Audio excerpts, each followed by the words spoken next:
Unlocked is brought to you by Invincible, a program designed to unlock the potential of people and teams inside your organization. Join companies like Pfizer, Delta, the CDC, Google, and Chick-fil-A, and others in over 116 countries that are currently using this program to increase productivity and develop healthy cultures. Access hundreds of hours of content that is accessible anytime, anywhere. And finally, use real-time data to understand the health of every team inside your organization, which teams are performing and which ones aren't. Then understand the why behind that performance. Get free access to Invincible for 30 days by visiting www.giant.tv/30days. Hello, everybody. Welcome to another episode of Unlocked, where we talk about unlocking the potential of people so we can unlock the potential of our organizations. Today, I've got retired Major General John Gronski on the call, and he is going to share with us a little bit of the concept behind his new book called Iron Sharpen Leadership. It's brand new, just out. He's got over 40 years in the military, leading thousands of people. I'm literally saying thousands of people in different ways, right? Different times of leading throughout his career in the military. And he shares an amazing story near the end of this interview that you really need to understand and listen to. Number one, it's super intriguing. Number two, it really goes into the guts of what leadership's all about, right? And how selflessness, how understanding that we are for somebody is going to draw out so much power in those we lead and even in ourselves. So I'm really, really grateful that John's on the call today. I hope you're going to get a lot out of this. I know I did. So, let's do it.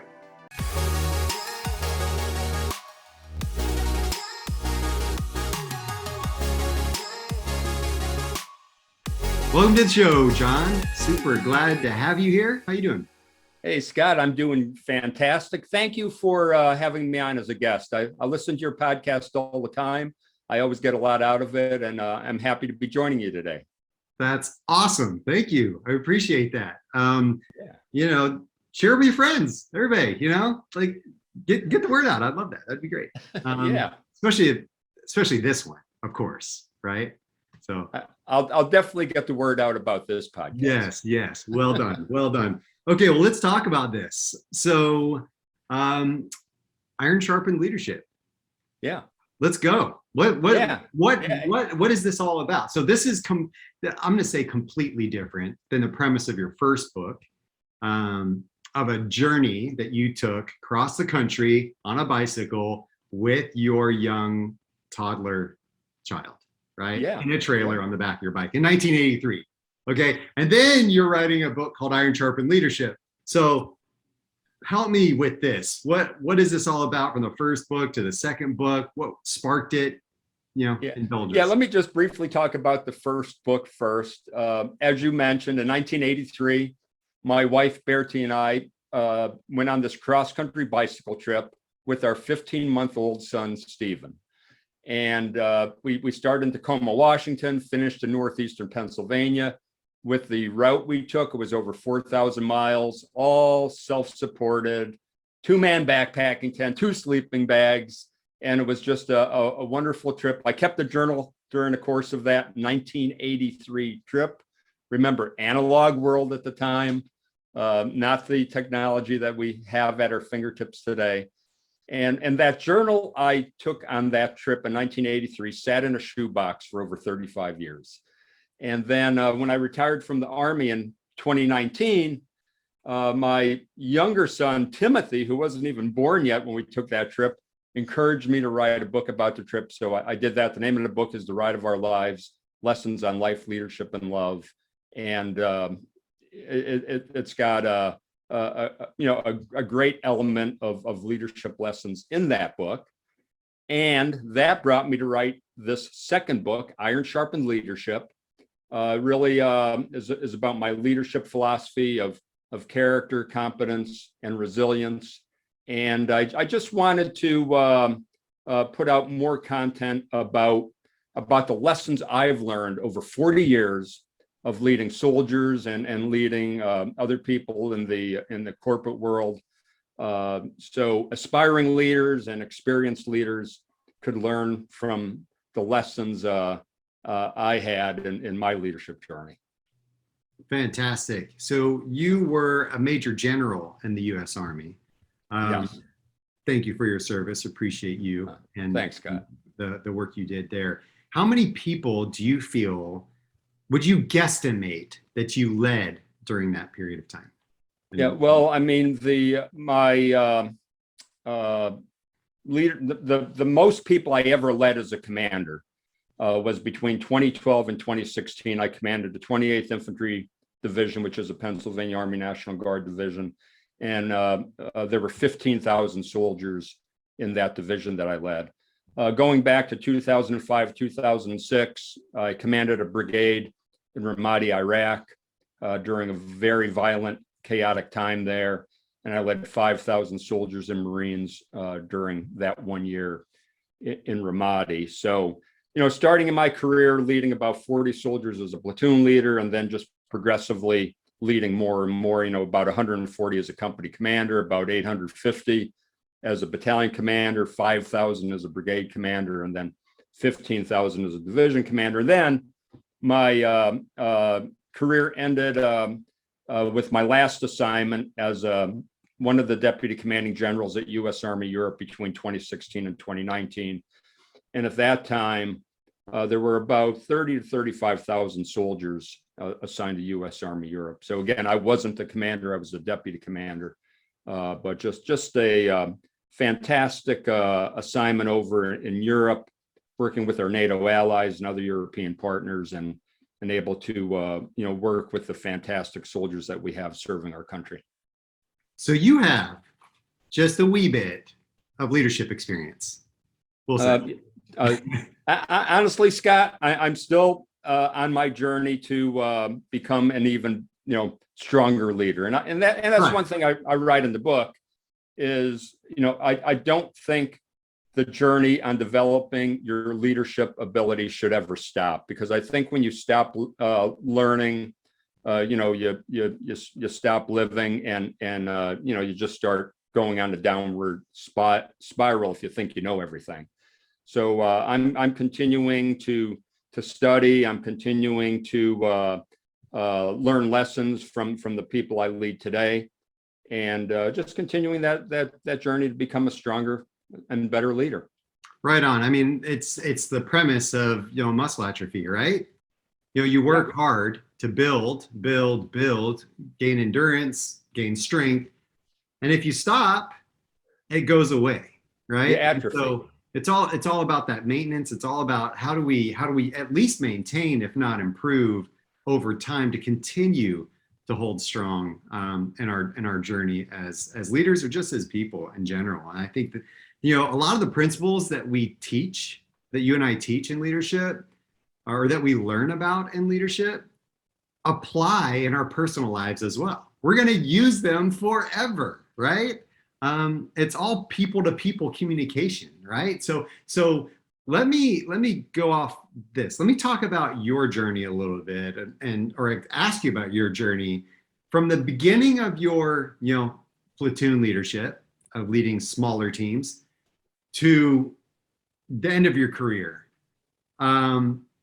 What was your growth journey like as a leader? What was the aha moments you had as a leader in your development? What were some of those things that you're like, oh, I wish I would have known this early on, right? What were some of those things that you can share? Yeah, just in terms of perhaps an aha moment, I remember when I was about to take command of an infantry company of around 140 soldiers, and I had been, being in the Army. I think the Army is a great organization that focuses on teaching leadership. And so, just in my reading and in the training that I had gone through, one of the things I read was an organization will take on the personality of a leader. And I thought, how could that be? How could a leader's personality be so powerful that the 100 or so people they lead in an organization, or even more, are going to take on their personality. That can't be true. And then I took command of this company, about 140 soldiers, and I learned it's exactly true. If you put a sloppy leader in charge of a squared away unit, that unit is going to become sloppy. If you put a squared away leader in charge of a sloppy organization, that organization is going to become effective and efficient. And so it's absolutely true that the leader has the power to influence the organization on how it achieves, if it's going to achieve success or if it's going to achieve failure. And that was really an enlightening experience for me, leading these about 140 soldiers to over I think it was about 3.5 years. I actually commanded that company. And that was early on in my career. And I just kept trying to learn from there. So these three principles you talk about in Iron Sharpen leadership: character, competence, and resilience. Can you talk about each one of them? Why did you pick those three? And what's the premise of each one? Yeah. Well, again, it's my leadership philosophy. And I'll be quite honest with you. I've found in my career as a communicator, because I think when leaders lead, 90% of what they do is communicate. And I've found that to keep things to 3 is a very, very effective way. So, I could have had, 15, 20, 25 elements of a leadership philosophy, but I necked it down to 3 to try to keep it easy for me to focus on, and also, as I train others, easy for other people to remember 3 things. But character, to me, character has 3 elements to it. And when I talk about character, I talk about core values. And I think it's very important for people to be introspective and really think, hey, when push comes to shove and my back is against the wall, what are the core values that are really important in my life? And I think a lot of people really don't go through that introspective journey to determine what their 3 to 5 core values are. So I talk about that. The second thing I talk about is trust. And in order to develop trust, there's a number of things you have to do. But one of the key things is you've got to demonstrate integrity all the time. Be true to your word. Follow through on commitments you make. And so that's the second element of character: trust and integrity. And then the third part is care. And that's, caring about those you lead. And this is the key. To lead effectively, I think you have to care more about the welfare of those you lead than you do about your own welfare. Now, that sounds easy. When you say that sounds easy. You could kind of internalize that and understand what that means. But in reality, that's a pretty hard thing to do, to put the welfare of other people before your own welfare, especially people that maybe you haven't worked with that long, but they're people you lead, and you need to do that. And then in the Army, we talk about leaders eating last, so if you're out in the field, either on a real world, operation and combat, or you're training and they bring, chow out to the field, a leader will always be last in the chow line, because it's more important for the leaders, men and women, to eat first than it is for the leader. And the leader could live on the scraps at the end of the chow line, but you got to make sure the people you lead, your soldiers, are taken care of. So that's the whole premise of the element of character in my leadership philosophy. Okay.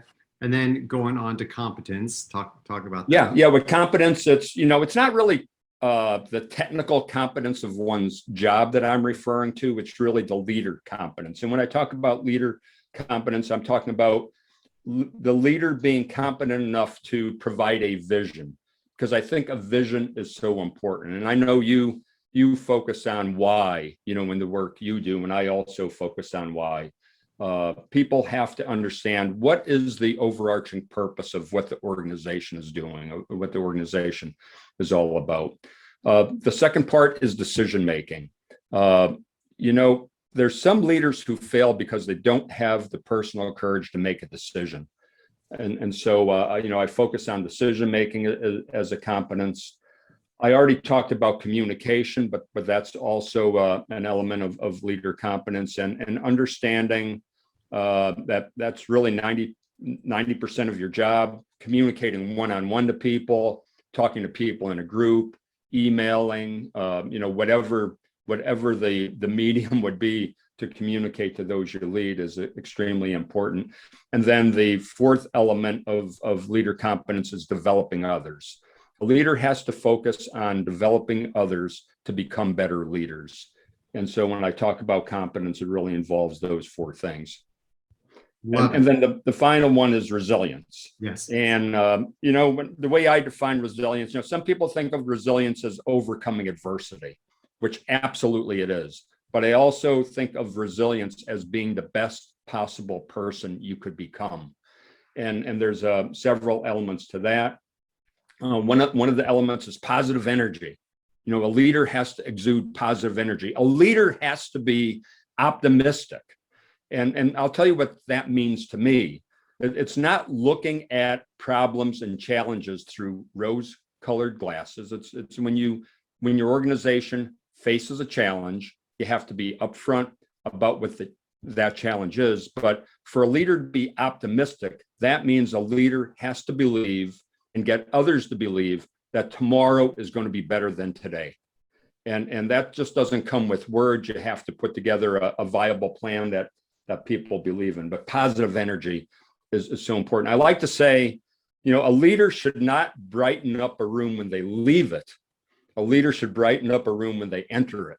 You know, people should want to gravitate toward that leader. And then the second element of resiliency is fitness. And I know you and I are both into physical fitness, and I do think physical fitness is an important element to be a resilient person, certainly. Then there's other elements of fitness. There's emotional fitness. There's spiritual fitness. You know, there's mental fitness. And a leader has to work on all those elements of fitness. And then the last element of resiliency, which I think is starting to be talked about a little bit more now, which I'm glad to see, but it's vulnerability. A leader has to allow themselves to be vulnerable in order to be successful. And that means a couple of different things. That means a leader has to be able to step out of their comfort zone and try new things. A leader has to ask people that they lead what their opinion is, you know, and hear people out, because, you know, a lot of the folks we lead have different life experiences than we have. And you allow yourself to be vulnerable. If you as the leader say, hey, you know what? I don't necessarily have all the answers, so I'm going to ask you, what do you think? So that's a way to allow yourself to be vulnerable. And then the third way to allow yourself to be vulnerable is to tell stories to those you lead. Stories about the time you may have made a mistake. Stories about a time that you may have tried something and you failed. Because a lot of our followers think, because we're in a position of leadership, that everything we touch turned to gold. You know, we never made a mistake. We never failed at anything. And Skot, you and I know that as leaders, that can't be further from the truth. We know we've all made mistakes in our life. And I think to tell stories about some of those mistakes and some of the failures we had to our followers, it helps to inspire followers to know that, hey, you know what? I could use some initiative, even at the risk of making a mistake, but I'm going to be okay. And so to me, that's the element of resiliency. And it's not only important for a leader to build their own resiliency. I think it's very, very important for a leader to help others in the organization also develop their resiliency. And that's one of our jobs as a leader. Brilliant. I love it. There's a principle we talk about that I coach people on called self-preservation, right? It's all about, what am I afraid to lose? What am I trying to hide? What am I trying to prove, right? Yeah. And I think that principle prevents us as leaders from being vulnerable, right? Mm-hmm. From sharing those mess ups, those mistakes in the past, from being open, from asking questions, right? For asking for contributions from other people, because we might be afraid that their idea might be better, or we might be trying to hide our incompetence, or we might be trying to hide that we failed at something and make us look weak to other people and then lose respect, right? So there's all these things that we have to overcome in our own minds in order for that I love that vulnerability piece, because you're right. I think that it's starting to get talked about a lot more now than it ever has been, as part of leadership. But that is so instrumental in building trust with those that we lead. And we see it a lot in politics, right? That transparency, that ability to be vulnerable instead of just, being a talking puppet that the people see. So I love that principle. I just wanted to riff off that for a second, because I think that's really, really smart. So and Scott, that's all part of being an authentic person.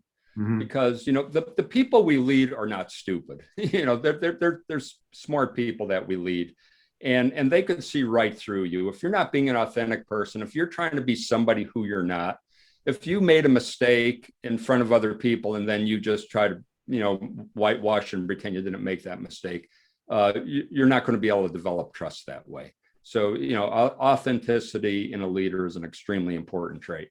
Right on. Have you seen in your time in the military?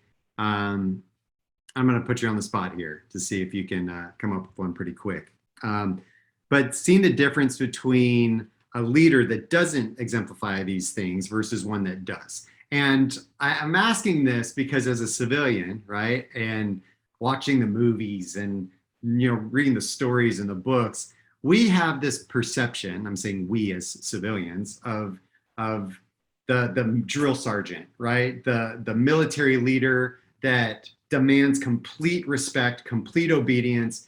Don't question me. Do what I say. I'm the leader. I'm going to come in. I'm going to tell you what to do, and you're just going to obey, right? Versus what you've just described, right? And you've 40 years in the military of leading, and you're coming out talking about asking people's opinions and vulnerability and developing character and caring for them and all these types of initiatives that we are a little bit more touchy-feely, a little bit more of the, give and take as far as communication is concerned. So can help bridge that gap for me, maybe through a story of seeing leaders that exemplified both and what the difference was.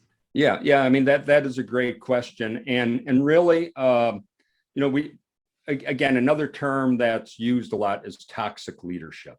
A leader who is caustic, a leader who just makes the organization feel ill at ease, but they're all about getting the job done, right, at the expense of stepping on people. And I think leaders like that could be effective, but for a short period of time.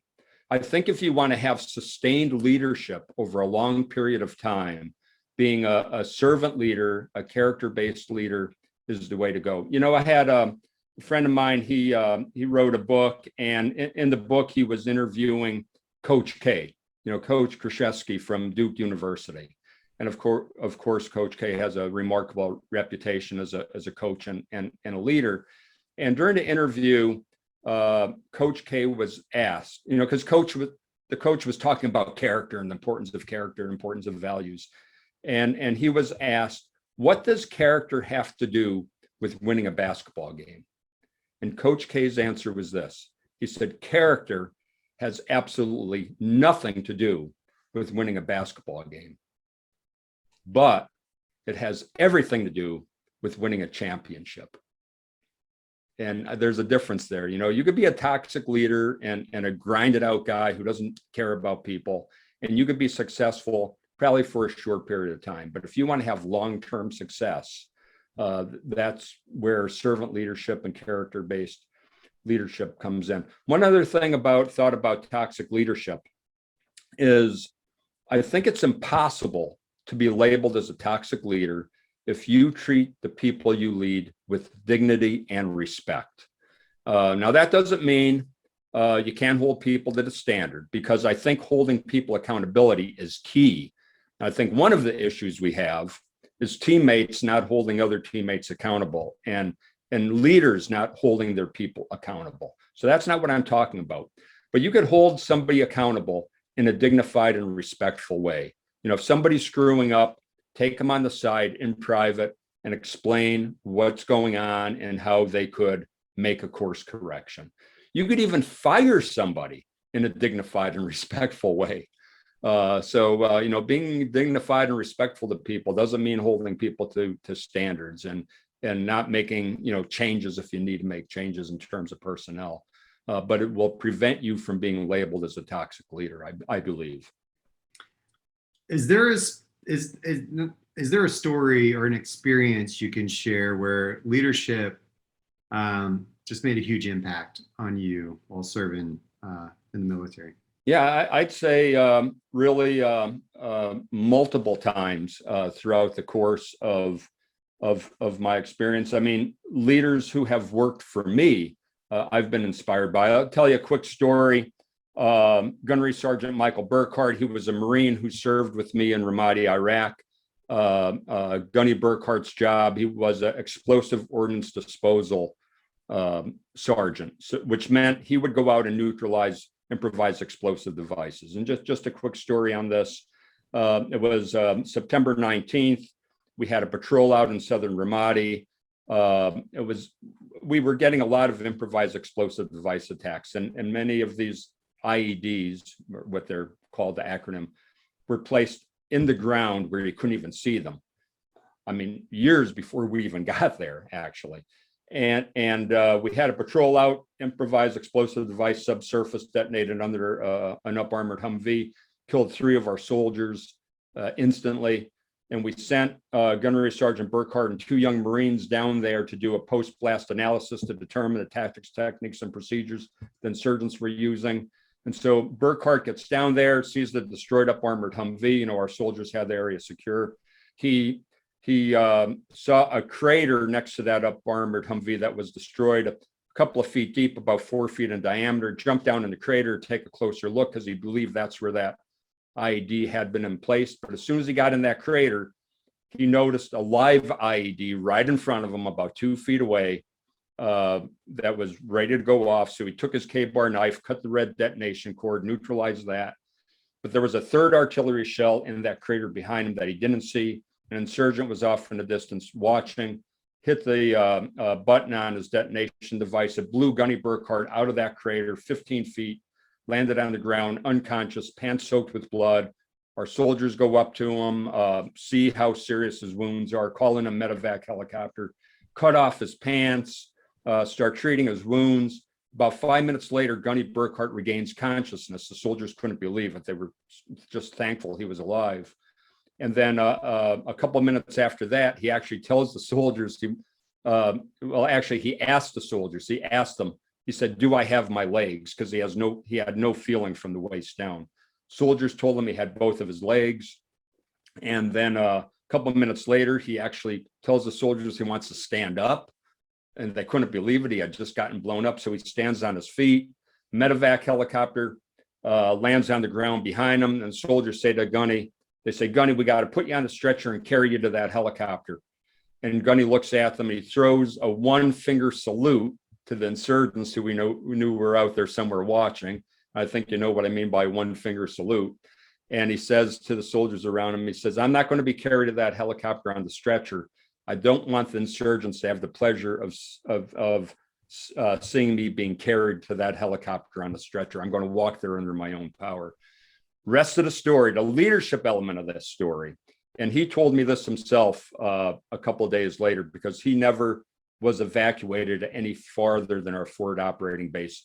4 weeks later, he was actually out there neutralizing roadside bombs again. But the leadership element to the story is, remember I told you 2 young Marines were with him that day? He told me that the reason he didn't want to be carried to that helicopter on the stretcher is because he didn't want to shatter the confidence of those 2 young Marines that were out there with him, because he knew with all the IEDs we were getting, they were going to have to be out there probably later on that day neutralizing IEDs while he was recovering from his wounds. He wanted to walk to that helicopter so we didn't shatter the confidence of those 2 young Marines. It had nothing at all to do with what the insurgents were thinking. So the leadership element, the leadership point of this story is even 15 minutes after getting blown up, instead of being overly concerned with his own wounds. He was more concerned with the effect him being carried to that helicopter would have on those young Marines who served with him. To me, that's a true leader. And I think that's just a great leadership story that people could reflect on and think to themselves, when times are tough, when they're suffering, they've got to really keep their followers in mind, because their followers might be suffering too. And those are the ones we really got to take care of. Thank you so much for sharing. That's amazing. I mean, I'm just like in awe, right? Yeah. Of him, just to be able to think outside of himself in such a, so that's kind of the leadership principle, right? And to expand on what you said, right? And high stress, high self-preservation mode type of environment where it's my legs, I just got blown up, I can't feel, half my body, I might die, I need to survive, right? Fight or flight instinct. Yeah. And he was saying, no, I'm for them. I'm not for myself in this, I'm for them. Yeah. That's crazy. Like, that's amazing. How many of us can stand up and say that we would be like that, right? And sometimes we get stressed because we miss a deadline. Right. And we all of a sudden become, no. Like, all niceties go out the door. We don't care about anybody else. We care about our own deadline being missed. And it's like, hold on a second, we still have our legs, and we can still feel our legs at certain times, right? Yeah. And Scott, like you said, a leader missing a deadline. How many leaders throw their teammates under the bus, if a deadline is missed, instead of taking the full responsibility? And then the other point of the Gunny Burkhardt story is, Gunny had certain core values that he was true to, and putting his people first was one of those core values. And again, just getting back to the conversation we had a little bit earlier about the importance of core values and understanding what your core values are. And when your back is against the wall, that's the time when you really got to adhere to your core values. If you don't have any values, you're not going to know what to stand for. So that's why that's so important. And I love, because as I go into corporations and talk about values, I'm like, that's nice that all 20 of your values are in nice fonts on your wall in your break room, but do they mean anything? Like, do you live them? Do you even know what they are? If I asked you what they were, right? And so when we hone it down to those core set, and then you see them actually living them out, that's when the respect comes. That's when the trust is built. That's when this is authentic and real, right? It's not just something plastered on a picture of an eagle flying through the sunset. Like, it's straight up for real, Exactly. And I like to say that, core values, when you see them on a poster on a wall in an organization, they're inspiring to read, but they're more powerful when they're actually lived. Mm-hmm. Now, how does an organization live their core values? I think one way to do it is, when business decisions are being made, factor those core values of your organization into the business decision that you're making. How many businesses do that when they're doing a business decision-making process? How is there a step in there that says factor in what your organizational core values are? And that will help lead you to the right decision, I believe. And then on a personal level, if you know what your own personal core values are, when you're making a life decision, do you factor your own personal core values into the life decisions you're making? And again, I think that will help us make better decisions. Right on.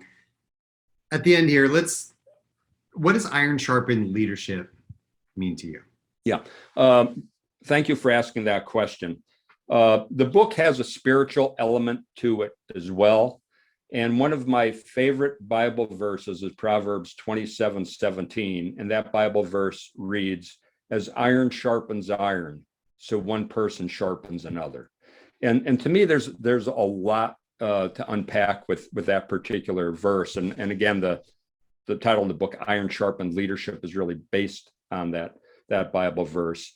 But there's a few things to consider with that. First of all, hanging out with the right people, perhaps people who are a little bit smarter than you, people who are a little bit stronger than you, whatever element of fitness you're trying to develop, people who are a little bit stronger in that element, whether it be, physical, mental, spiritual, emotional, whatever. Hanging out with people who are a little bit better than you so you could help yourself improve. But then at the same time, as you reach up your hand to those people who are stronger than you, to use them as mentors, reaching down a hand to people who maybe don't have the talents you have, so you could help them along as well. So to me, that's what iron sharpened leadership is all about. Reaching up a hand to learn more, reaching up a hand to your mentors, but also reaching down a hand to help others along the way as well. Love it. I love that. That verse does have a lot of power, and the meaning behind it. It's so simple, but the principle is so strong. And so I really love that. So where can people get a hold of it? Yeah, I do have an e-commerce site, store.leadergrove.com. And if people order from me, I will mail you a signed copy of the book, or you could get it from, the normal book websites. Amazon has the book, Unison Books has the book. So unison.com, amazon.com, or my own e-commerce site. If you Google the title of the book, you're going to come to various websites that sell the book. So again, Iron Sharpened Leadership, and I hope people have an opportunity to read the book. It's for aspiring leaders as well as for experienced leaders. And really what it is an after action review, or a lessons learned over the last 40 years of my career leading people in the military and in the civilian sector. Brilliant. So retired Major General John Gronski, rock star. Thank you so much. So good. I hope people reach out to you, hire you to speak, tell some of these stories that are obviously going to blow our minds, but also come out to help train their teams on this principle of iron sharpened leadership and what that means. So thank you so much for being on the show and sharing your insights with us. Appreciate it. Hey, Scott, thank you for hosting me. I really appreciated our conversation today. Thank you. Character, competence, resilience. Those three principles and the things he talked about that he's learned throughout his career in the military, throughout leading individuals, and just throughout life in general, right? I mean, his journey across the country, right? With his wife and his son in 1983, right? Understanding character, competence, resilience, understanding what that had to do with even that journey is huge. I love the principle that we talked about with the values, and understanding that when we have aligned values in ourselves, if our personal values align with those company values or those organizational values or whatever we're trying to do, it's going to be so much easier for us to have that alignment and have that vision going forward together, that unity going forward together, because that's really what we need in order to succeed. When we have misalignment, when we have broken up thoughts and the values are not aligned, then we have disharmony, we have miscommunication, we have dysfunction, and we have people that just turn over. When we don't have values guiding our principles, guiding what we do, we will break down. And I want you to take that with you. Think about your own values, think about your own principles. Think about this value of being for somebody, as we heard in that story that John shared. How did that impact you, and how are you going to apply that principle to what you do going forward today? So thanks a lot, John, for being on the show. If you want to find out more about me, you can go to SkotWaldron.com. I've got more interviews there and some other learning tidbits about leadership and culture development. And go to my YouTube channel. I've got tons of content there, and find me on LinkedIn. I would love to connect with you there too. All right, until next time, see you on another episode of Unlock.